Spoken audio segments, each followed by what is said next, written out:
Om is equal to M C square नहीं होता है मेरे भाई, E is equal to M C square होता है। मैं बार बार कवर से चल के नहीं आ सकता बार बार चीज़ों को डिबंक करने के लिए।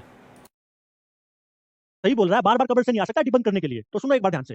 एल्बर्ट आइंस्टीन था ना, जो उसको अवार्ड किया गया था नोबेल प्राइज, महान साइंटिस्ट और महान फिजिसिस्ट था बेसिकली, उसको 1921 के लिए नोबेल प्राइज दिया गया।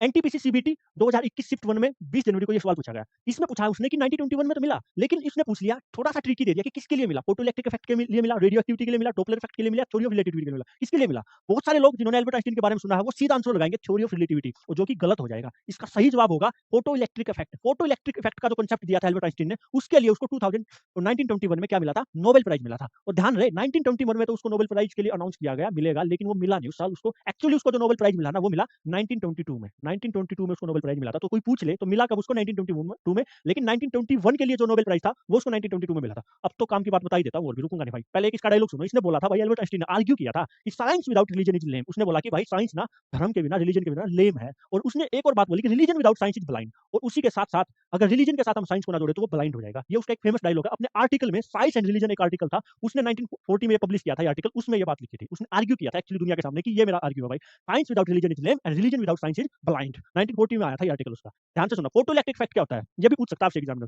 वो पूछेगा कि फोटो इलेक्ट्रिक फैक्ट क्या होता है, बेसिक सी 4 लाइन दे देगा। तो उनमें से आपको बस बेसिक समझना है। एसएससी में इतना ही पूछता है, बहुत ज्यादा डिटेल में नहीं पूछता, ठीक है।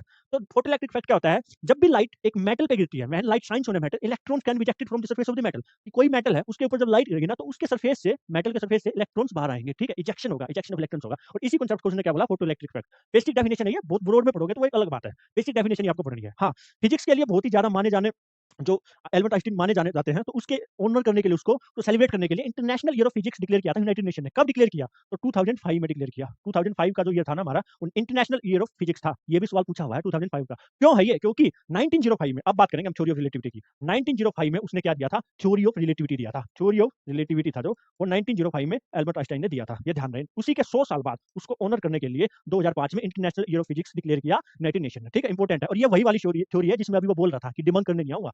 ई equal to M C square होता है मेरे भाई, E equal to M C square. उसने बोला कि मास और एनर्जी को कन्वर्ट किया जा सकता है एक दूसरे में, वाइस वर्सा। मतलब मास को एनर्जी में कन्वर्ट किया जा सकता है और एनर्जी को क्या बोलते हैं, मास में कन्वर्ट किया जा सकता है। ये भी एक ब्रो डेफिनेशन नहीं है, एक पर्टिकुलर डेफिनेशन है। इसको बहुत ज्यादा डिटेल में पढ़ोगे तो बहुत अलग लेवल का फिजिक्स का नॉलेज चाहिए, जो एसएससी तो नहीं पूछेगा। तो अभी मैं यहीं पे रुक जाता हूँ और वीडियो को खत्म करता हूँ। Bye bye everyone.